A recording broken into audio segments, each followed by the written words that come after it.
Bienvenido al Crazy Wisdom Podcast en español. Mi invitado hoy es Abraham Muñoz Bravo.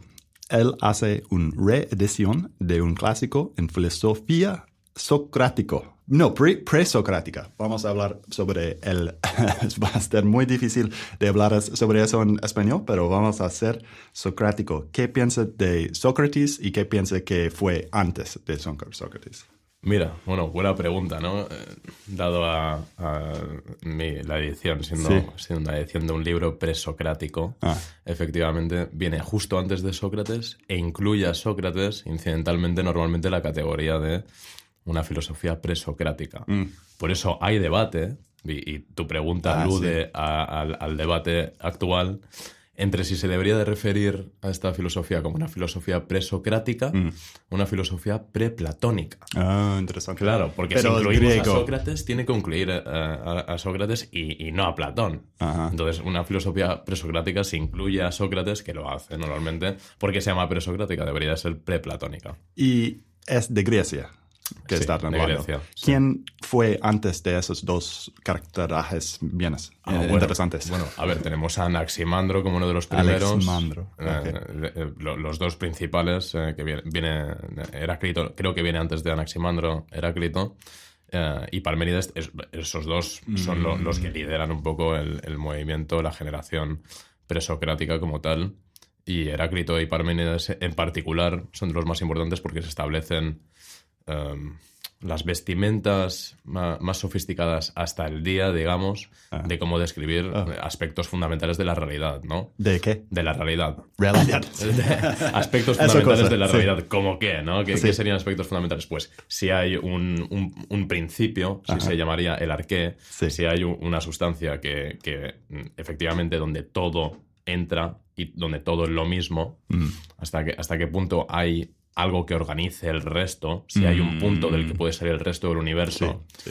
Normalmente en el idealismo, en cuanto a si hay un principio, o en cuanto a las filosofías así más sofisticadas, desde los idealistas alemanes y demás, y podemos incluso empezar con el racionalismo de Descartes, el punto del universo, el empiece del universo, es el sujeto. Es aquí, es el yo. Sí. No está tan ahí fuera que desarrolla el resto. No. Desarrollamos una especulación que empieza con aquí.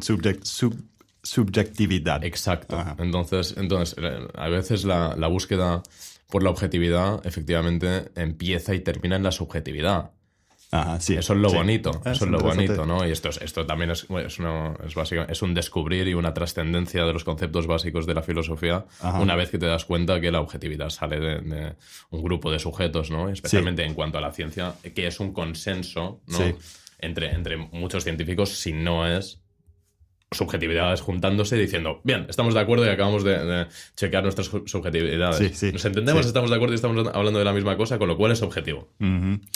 Y esas tres personas, ¿puedes repetir los nombres de esos? Parménides, Heráclito y Anaximandro.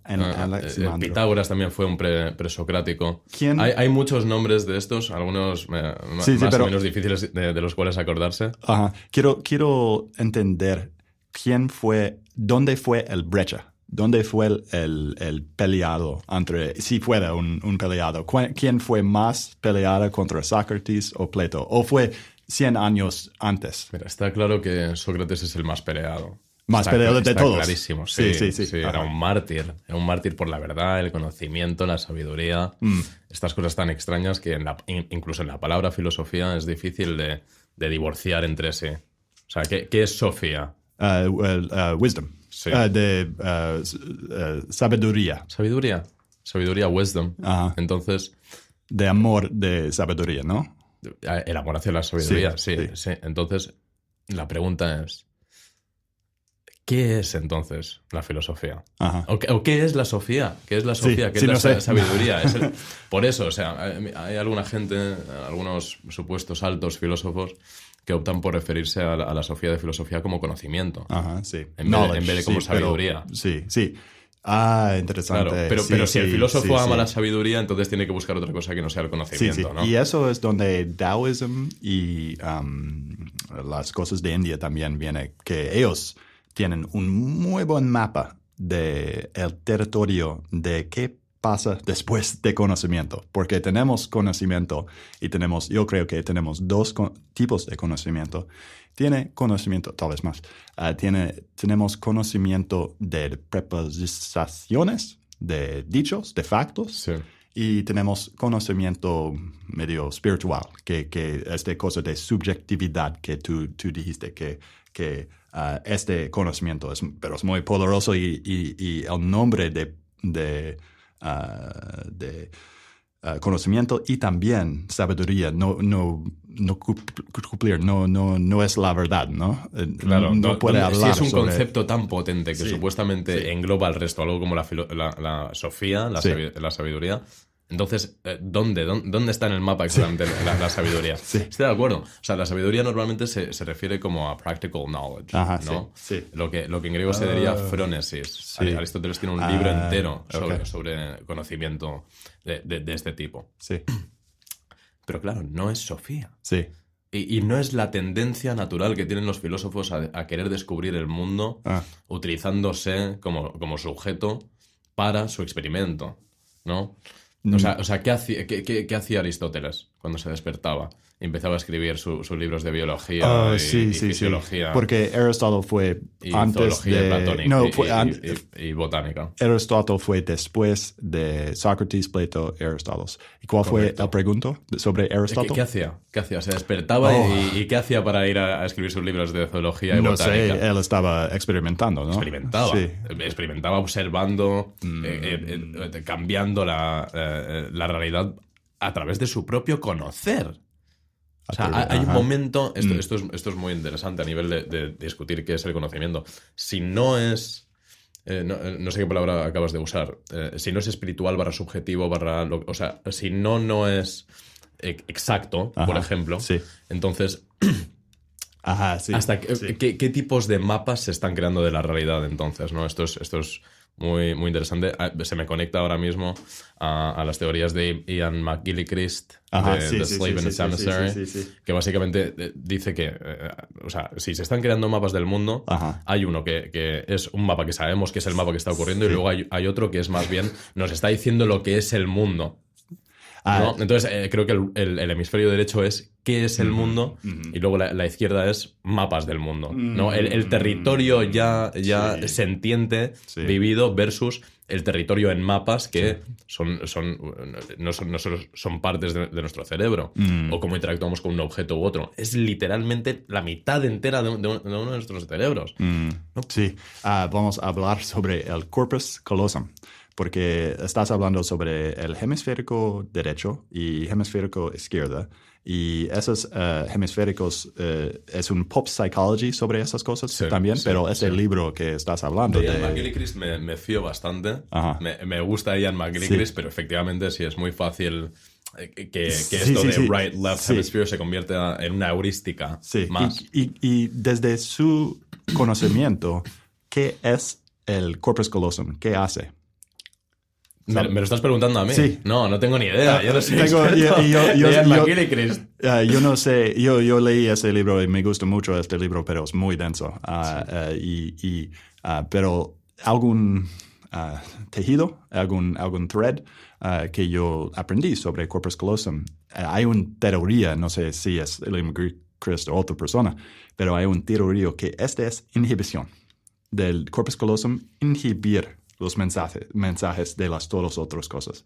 Entonces tiene que ver con mucha filosofía de momento. Claro, esto es crucial y psicología también. Sí, y también filosofía y también nuestra época de centralización y descentralización. Del conocimiento y de la información. No, y política también.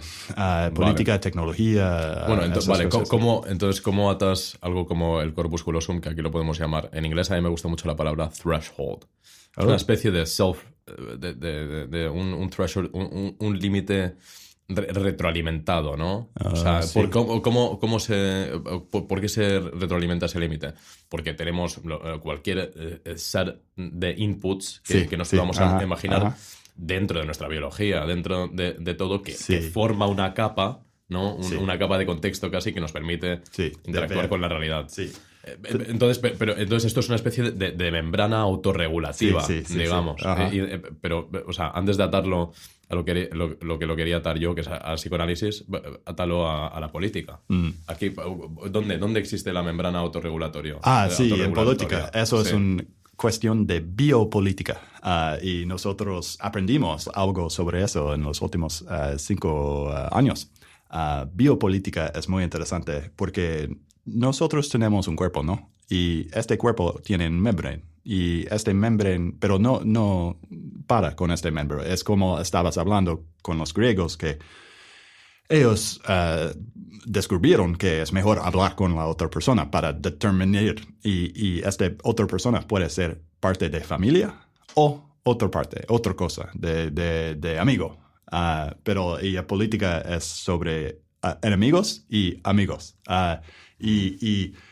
Pero en el mundo oeste, podemos hablar mucho sobre eso, en el mundo occidente nosotros tenemos la cristianidad.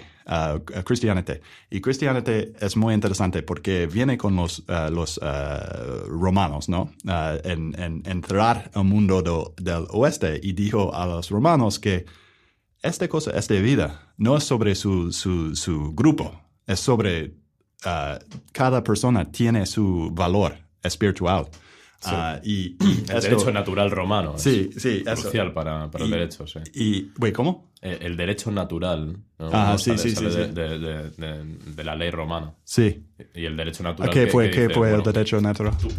Simplemente por el hecho de haber nacido tú, tienes derechos. Tienes derechos ante el Estado. Así funciona. Ese es el eje principal del derecho. Interesante. Por el mero hecho de haber nacido. Con lo cual, eso quiere decir que hay una teología en la filosofía del derecho. Sí. Ok, sí, quiero hablar sobre eso porque es una pregunta para mí también que cristianidad influye las instituciones del Estados Unidos mucho, ¿no? Y Estados Unidos fue como el segundo repúblico después de Roma, ¿no? De alguna manera. Ellos claro, miran a qué pasó en esta época y intentaron de cambiar cosas que fue mal en Roma.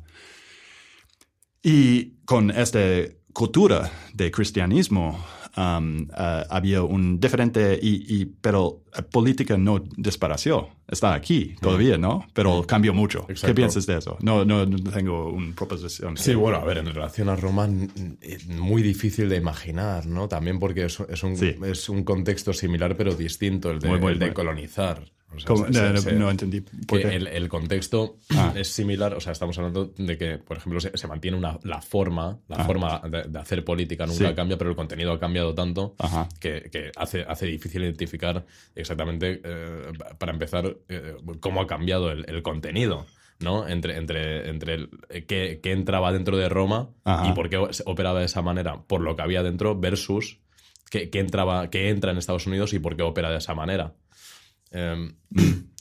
Entonces, o sea, para empezar ya es difícil, ¿no? Por mucho que los contextos sean similares. Sí. Está el contexto, en el caso de Roma, de no solo colonizar, sino conquistar y hacerse con las tierras enteras de Europa, que si no hubiese sido por ellos, como me gusta decir en inglés, the hard pill to swallow of globalization wouldn't have been done by anyone else.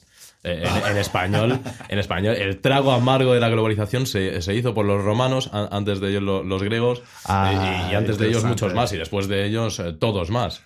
Y no odiamos a Roma. Hoy en día no odiamos a Italia. Solo lo quiero dejar ahí. Si alguien puede entender esto y conceptualizarlo y ver quizás a lo que me refiero en la globalización de hoy en día, puede ser muy interesante. Especialmente si lo contextualizamos con qué es un sustrato, un ecosistema, una ecología de potenciales esclavos, como fue América en muchos aspectos, sujetos, sometidos los indígenas a los colonos, versus las tribus celtíberas o íberas o celtas, célticas en Iberia, con los romanos. Hay un montón de paralelos. Eso es muy interesante porque yo entendí como 20% que tú dijiste, pero es muy interesante porque esto es que yo quiero hablar en español. Funciona. Si has entendido un 20%, quiere decir que probablemente estés entendiendo más, ¿no? Estabas hablando sobre la colonización. Sí. pero la colonización de Nueva Tierra. Nueva Tierra. No fue colonización de Roma. Claro, no estoy hablando de la... No, claro, conquista versus colonización. Sí. Y eso es muy interesante. Podemos entrar de la historia de España de aquí. Porque, bueno, cuando quieras. Sí.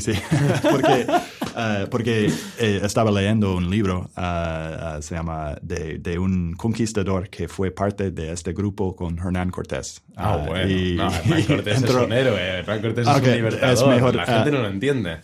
Y dirán que es un mito. Pero la gente no hay un mito. A leer la historia de Hernán Cortés. ¿Puedes explicar qué pasó con Hernán Cortés en su, como el más simple para mí? ¿Qué pasó fácil, con...? Súper fácil. Social Justice Warrior. No, claro. ¿De cristianismo? No, de las tribus aztecas. Bueno, no eran aztecas como tal, pero de las tribus mexicas que rodeaban... Porque eran periferia, orbitaban a Moctezuma. O sea, Moctezuma tenía su imperio, ¿no? Sí. Y, los Tlaxcalas. Sí. Uh-huh. Y entonces él estaba ahí en su imperio, medio esclavizando a las tribus de alrededor, haciendo un poco lo que quería con las tribus de alrededor. ¿Y qué pasó? Que Hernán Cortés leveraged la situación muchísimo. Sí. Vio que estaban muy necesitadas las tribus de alrededor para dejar de ser violadas, matadas, robadas todos los días de su existencia y juntó a las tribus bajo su mando y orden militar y gracias a la estrategia militar que aplicó, que fue esto, incentivarles a las tribus para poder por fin derrocar al terrible tirano Moctezuma y lo consiguió. Sí. Eso es lo más loco de Hernán Cortés, que el tío se escapa de una isla y agarra los barcos de su maestro. Ahora mismo se me escapa el nombre. En un acto de rebeldía, el tío agarra sus barcos y se va. Y aparece y conoce a la Malinche. ¿Dónde Hernán Cortés viene? ¿De qué parte de España? Creo que del sur. Del sur. Sí, muchos eran del sur, la mayoría de los exploradores. ¿Puedes explicar más sobre qué pasó en España con los musulmanes? Esto es crucial y ocurre después, mucho después, que cualquier influencia real de los musulmanes en España. Hubo varias oleadas de invasión musulmana en España y todo empieza más o menos después de que Roma ya se hubiese ido. Sí. O sea, Roma se corrompe a nivel global en su territorio mediterráneo y acto seguido, más que por la causa, realmente lo que ocurre es que se empieza esta es la teoría más que Roma decae, Roma colapsa por su propio peso, más que por invasiones bárbaras, por ejemplo. Invasiones de los visigodos, por ejemplo. Eso es muy interesante, una nueva cosa porque tiene los bárbaros al norte, y estamos hablando mucho sobre eso, pero de punto de vista del Byzantine, pero no es Byzantine, claro. Ellos, es Roma. Sí. Los musulmanes también fue una cosa de bárbaros también. Bueno, sin duda. Y de hecho, aquí a nivel etimológico, aquí hay una conexión buenísima. Sí. O sea, porque los árabes del norte de África, del Magreb, que son los que entran a Europa, originalmente son tribus bereberes. Sí. Del norte de Escandinavia. No, había berbers y también había vikings que pasó por el norte de África también. Sí, bueno, claro, los vikingos llegan hasta ahí. Sí. Y claro, seguramente la razón por la que se llama, puede ser a nivel etimológico, se les llama a los bereberes porque eran otro tipo de bárbaros, eran los bárbaros del sur. Sí. Yo lo tengo entendido así. Sí. Puede ser que esté conectado con una infiltración vikinga en el norte de África, del Mediterráneo, no lo sé. Pero tengo entendido eso. Entonces, no es casualidad. Sí. Los bereberes sale del latín, bere. Claro, entonces se refuerza aún más la idea de que fue una invasión bilateral bárbara. Así es. Eso es muy interesante. Buenísimo. Esto, no lo había poetizado de esa manera, pero sí. Sí, y tenemos la Roma, tiene los cristianismo, tenemos judaicos y en 600 años tenemos este muchacho de Muhammad. Sí. Buen muchacho. Y es muy interesante. Podemos entrar un tejido muy controversial. Porque es la verdad. Yo creo que Muhammad tenía la verdad. Pero también yo, en mi opinión, es un poco controversial, también una caída en su vida de tomar la decisión de guerra. Guerra siempre, por el resto. Sí, yo sé que había muchas influencias en este momento. Mira, creo que el problema es más fundamental que solo la guerra. Sí. Creo que realmente es un caso de hegemonía, ¿no? Hoy en día que política o no. Hoy en día que hay tanto odio respecto a una centralización total de la cultura. Sí. No, o sea, muy diferente centralizar la cultura versus centralizar una manera de pensar y una ética. Sí. Incluso eso es distinto, ¿no? Una cultura es aún más inconsciente. O sea, ¿qué pasa? Que si de repente Islam lanza su capa, lanza su alfombra mágica por el mundo entero, pues entonces, ¿qué pasa? Que efectivamente el mundo entero entra en un mundo fantasía y se empieza a desarrollar lo que se desarrolla hoy en día, que es lo que ha ocurrido, un salafí yihadismo perfectamente retroalimentado con lo que sea originalmente el Islam y con lo que se pueda deducir del hadís y demás.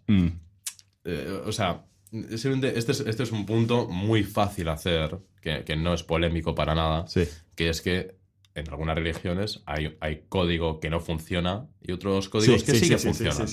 Es muy simple. Entonces, ¿y qué pasa? Que hay tantos códigos en el Islam que sabemos que no funcionan. O sea, vamos a ver, o sea, el evento del Golfo Pérsico es un strike of luck. Por mucho que estén biting certain bolts of globalization hoy en día. Eso es muy interesante. Es muy diferente de cristianismo también, porque el cristianismo tenía esta guerra también, el Holy War. Claro. Tuvimos mucho. Pero hay algo diferente y yo creo que tú tienes derecho en el siglo de centralización. Fue una cosa total en Islam, que fue un ley, y cristianismo tenía eso también, pero con Roma. Claro, es distinto. O sea, la globalización empujada por el Islam empieza en el Islam. Sí. Oh, no, ¿puedes repetir? Tú dijiste globalización empieza con Islam. La globalización del Islam empieza con la génesis, el nacer del Islam. En lugar de 200 o 300 años después. Claro. Bueno, y esto también es complicado, esto también roza lo polémico, conspiranoico, touchy, nervio sensible de las religiones, pues, si hablamos del cristianismo y cuándo emerge exactamente el cristianismo, ¿no? En Council of Nicaea.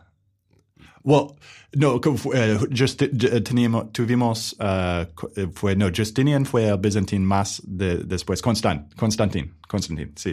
Esto es lo que me preocupa a mí del cristianismo. Sí, porque fue del Estado. Fue un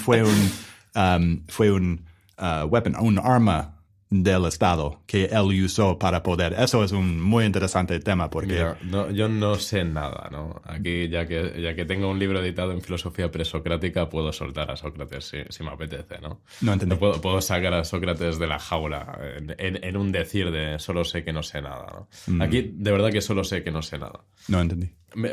A ver, vamos a redireccionar un momento. A ver, explícamelo tú. Yo no soy ningún experto en el cristianismo. ¿Dónde nace Cristo? ¿Dónde nace Cristo? ¿Qué es Betlehem? ¿Qué es Nazaret? ¿Dónde nace? Vale, pero ¿por qué en un sitio pone Nazaret y en el otro sitio Betlehem? ¿Por qué hay tres reyes magos? No tiene sentido esto, Stuart. No quiero entender. Hay Bethlehem y hay Nazareth. ¿Qué estás hablando sobre eso? ¿Dónde vive?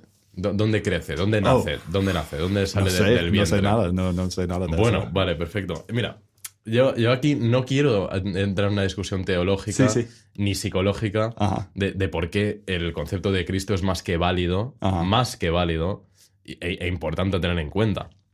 No entendí. O sea, yo si quiero entrar en algún lado es a nivel histórico, sociológico del cristianismo. Yo no quiero entrar en un debate de por qué Cristo es el Hijo de Dios o no. ¿Es el Hijo de Dios o no? Interesante. No quiero entrar en eso, porque me parece muy válido. Sí. Muy válido. Okay. O sea, yo siendo judío tengo una perspectiva muy cristiana de las cosas a veces. Sí. Me parece muy útil y creo que a menudo no nos damos cuenta cuánto ha formado desde nuestros lenguajes a nuestras culturas la creencia mismo en Cristo, la creencia misma en Cristo que hayan podido tener pues miles de personas, muchísimas más, ¿no? A lo largo del tiempo, pero que haya empezado con unos miles, unas docenas de miles de humanos. Ajá. Y que nos siga afectando hasta hoy. Sí, o sea, eso no lo podemos dejar a un lado. Sí. Ese es mi punto. Ese es mi punto. Si una idea ha sido tan exitosa para haber sobrevivido y prosperado y vivido hasta nuestros tiempos de hoy, tendrá algo importante que decir. Sí. Y es muy interesante, pero no, yo quiero entender el punto, pero podemos mover para otra cosa. Porque estamos hablando sobre... yo perdí okay. La sociología, teología, o volvemos a la parte política de la membrana de autocorrectivo. No, es muy, muy perdido, pero tenemos 15 minutos más y yo quiero preguntar ¿por qué estás revisando este libro, presocrático?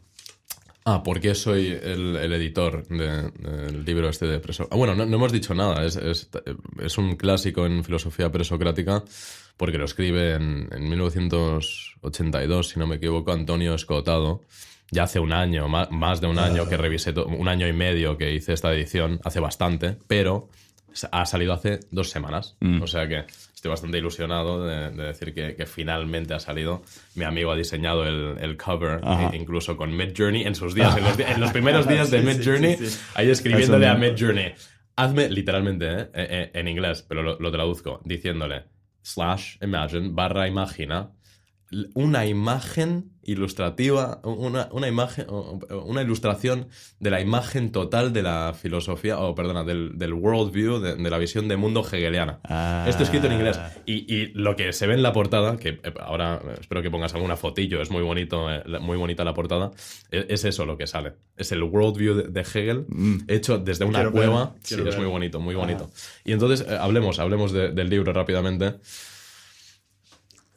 Lo que ocurre con... A ver, en la filosofía está el posmodernismo. Esto incluye el estructuralismo y el postestructuralismo. Lo que pasa es que esto está ocurriendo en Francia. Entonces, se hacía filosofía fuera de Francia. Sí.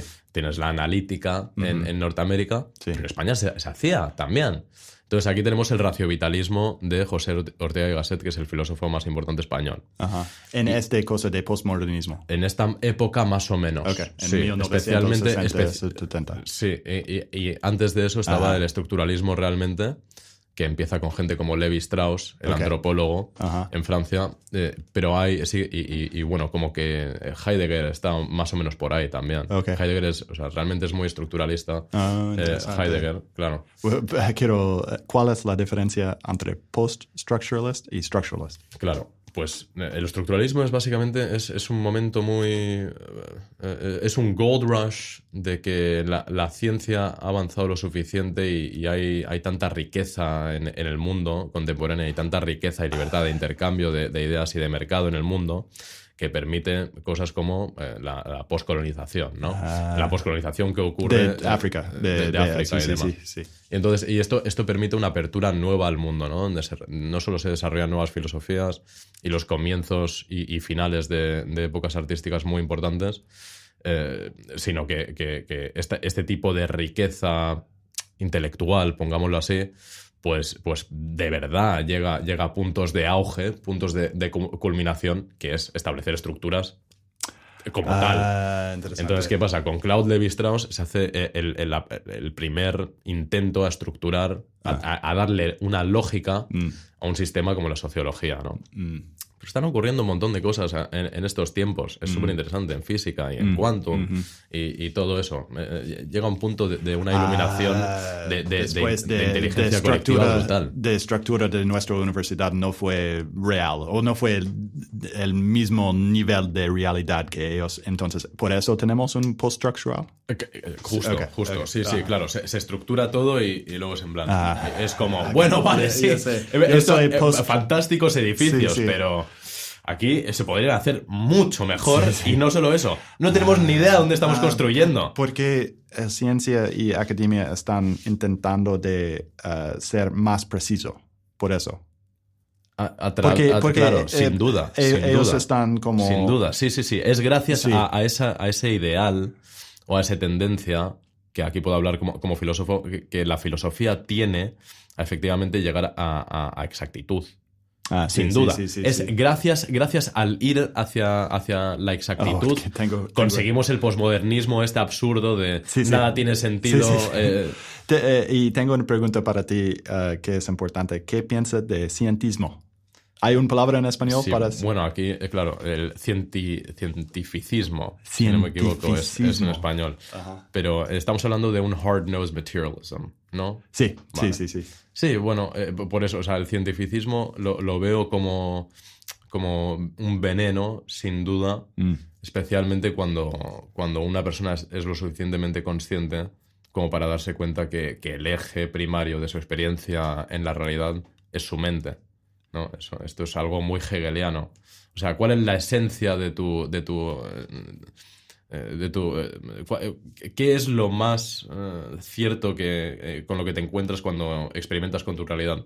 Pues que tienes una mente, ¿no? Y que la esencia de esta mente es muy tangible. Sí. Y no puedes... No es tan tangible como el mundo material. Sí. O sea, es mucho más fácil olvidarte de tu cuerpo y olvidarte de tu entorno que olvidarte de tu mente. ¿Y qué pasa? No sé si ya experimenté, pero es muy difícil para experimentar con eso porque es durante la noche. ¿Qué piensas de esta cosa tenemos dream sleep y tenemos de deep sleep? ¿Qué pasa con esta subjetividad? Pero existe porque cuando levantamos es muy claro que existemos por ese tiempo antes, pero no había una cosa. Hasta cierto punto. Bueno. Había una alarma. Mira, con la anestesia nos da un fantástico experimento, que es decir, vale, ¿de qué sabemos de la consciencia? Pues que cuando lo problematizamos, de repente podemos llegar a nuevas estructuras. Vale, podemos averiguar esto, tal. Sí, podemos mucho objetividad de este estado de afuera. Exacto, pero no nos proporciona la imagen total de lo que buscamos. Sí. Entonces... Sí. ¿Qué opino? A ver, aquí ¿no? Intento siempre depender de hechos. Sí. ¿no? Pero está bastante claro que algo como con la anestesia podemos darle al interruptor de encender y apagar la consciencia, ¿no? Sí. Pero no está tan claro que le demos al botón de apagar y encender de la consciencia cuando estamos en un super sueño permanentemente nublado a nuestra memoria, ¿no? Entonces... difícil, pero yo especulo y me gusta mucho especular y teorizar en que efectivamente hay cosas muy raras ocurriendo. Sí. Y que cuando dormimos no sabemos a dónde vamos exactamente. Eso es inconsciente de Freud, ¿no? Quizás este es el junguiano. ¿Cómo? Aquí sí, es el inconsciente, pero acabamos de entrar en Jung. Acabamos de entrar ahora mismo en Carl Jung. Sí. Y eso brecha entre Jung y Freud es muy interesante también. Sí. Podemos hablar sobre eso. Una cosa respecto a esto. En el judaísmo hay un rezo en particular que se hace, un rezo, o prayer, que se hace todas las mañanas. Uh-huh. Si quieres ser una persona estrictamente religiosa, como es un musulmán que hace sus 5 rezos diarios, y si no eres musulmán, puedes hacer lo mismo en la ortodoxia judía. Sí. Nadie te está previniendo de estar a ese nivel de piadosidad, ¿no? Uh-huh. Lo que ocurre todas las mañanas siendo un judío ortodoxo es que haces un rezo que se llama Modeh Ani. Modeh Ani, que básicamente quiere decir que se me bendiga. No se especifica qué bendice, pero es Modeh Ani, blessed be I, ¿no? Or my blessedness, something like that. Te despiertas y dices este rezo. Y son 2-3 parrafitos de 4 o 5 líneas cada párrafo. Y en el tercer párrafo, más o menos, el rezador, el que reza, le dice gracias a Dios por haberle quitado su alma, pero por habérsela devuelto al despertar. Entonces, ¿eso qué quiere decir? ¿Eso qué quiere decir? ¿Qué es el alma? ¿Dónde va el alma? Sí. ¿Es el alma un integrated field of information cuántico avanzando por el mundo en una concatenación con tu espíritu y cuerpo y todo? A saber. Sí. Categorizar es algo muy complicado. Sí, y eso también viene yo aprendí mucho sobre eso con Ramana Maharshi, Nisargadatta Maharaj,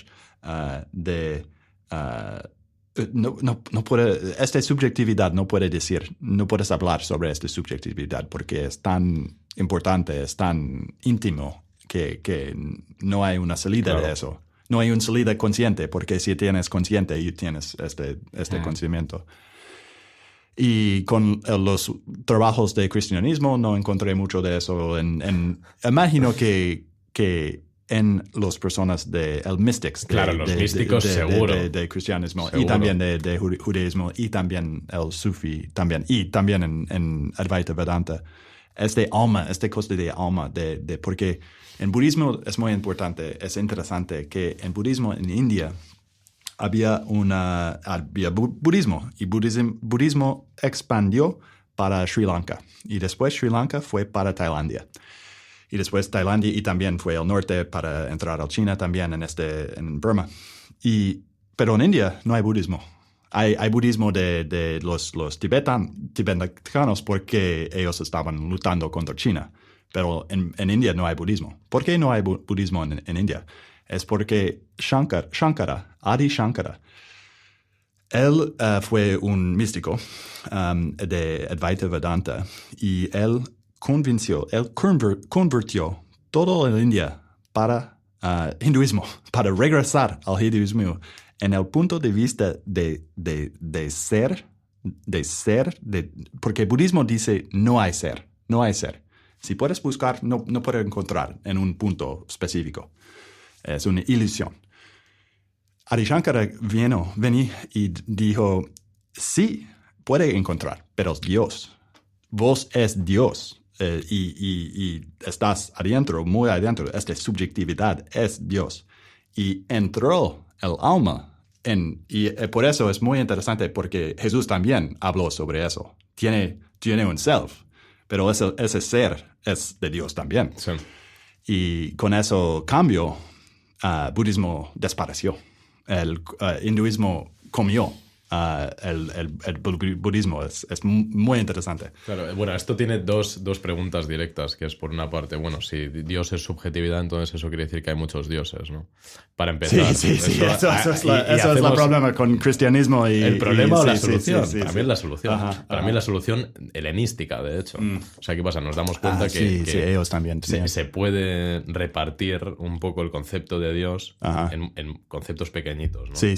Y esos son nuestras emociones. Sí. ¿no? Oh, interesante. Claro. Okay. Entonces, o qué es nuestro concepto de Dios interno, ¿no? Que eso tira del sistema psicomotor afectivo, desde nuestros pensamientos y lo que consideramos un valor, nuestras mismas acciones y cómo eso refleja nuestras creencias, ¿no? Y la otra pregunta sería, bueno, vale, entonces... Vale. Si escarbamos en nuestras capacidades cognitivas y encontramos que nada es, por mucho que parezca que lo sea, entonces ¿con qué hemos empezado? No ¿Con ser o no ser? Sí. ¿No? Esto es crucial para la filosofía. Sí. ¿Existe o no? Claro. Definitivamente yo existo. ¿Algo existe o no? Sí. ¿No? ¿Es una creatio ex nihilo o una creatio in nihilo? Sí. Ok, eso es muy interesante, pero tengo que parar porque mi límite de español está alcanzado. Muchas gracias por hablar conmigo. ¿Cómo los escuchadores pueden encontrarte y su trabajo? Para mí ha sido un absoluto placer, Stuart, ya lo sabes. Disfrutamos mucho de nuestras conversaciones en inglés, español y spanglish. Seguidme en LinkedIn. Yo no me canso de conectar en vida real y en la cibernética. Así que sí, echadle un vistazo a AI Whispers, venid a Buenos Aires, alguna reunioncita que tengamos, venid y seguidme en LinkedIn, buscad mi nombre, Abraham Muñoz Bravo. Perfecto. Gracias. Gracias.